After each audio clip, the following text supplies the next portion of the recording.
So typically this is the work that our reinstatement contractor is undertaking. You will see we had repaired a pipe about 2 meters below nominal ground level in this particular location. So once our repairs are completed, we with our internal teams would backfill it to make sure that the road is open for vehicular traffic. Then we hand over the site to our reinstatement contractor. You would see this is a typical team.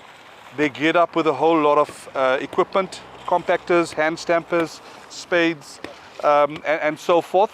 What this team would do is they would come in, they would basically bring in topsoil, compact the surface to make sure that it's within an acceptable level.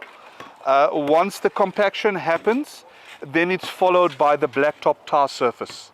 You would also notice that they cut open the edges quite neatly, so that, you know, when they do the reinstatement, the tar surface is uniform relative to the surrounding tar surface that's already in place. A typical job like this, you know, happens in the day. This particular site would normally take, you know, a day or two to happen from start to completion. But as you know, it rained last night. That is why you see the surface is slightly muddy. But in an ideal situation, once the compaction happens, they bring in tar, they would compact the surface with the tar and neaten up, clean up the site. If there's any curbing that needs to be done, that happens in this process as well.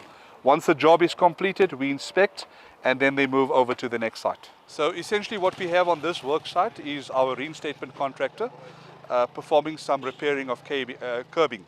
You will notice in front of me, they obviously have prepared the foundation for the curbing to be laid. This curbing was removed when we had to repair the pipe section.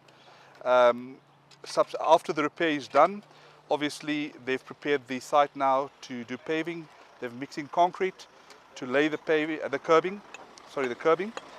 Once the curbing is laid, thereafter the reinstatement of the tar happens around it. You will notice it's not just the compaction and backfilling that happens on this site. The compaction and backfilling happens, followed by the tarring on that section that we remove the tarmac surface on. And then obviously alongside the tar section, we now have the team working on the curbing.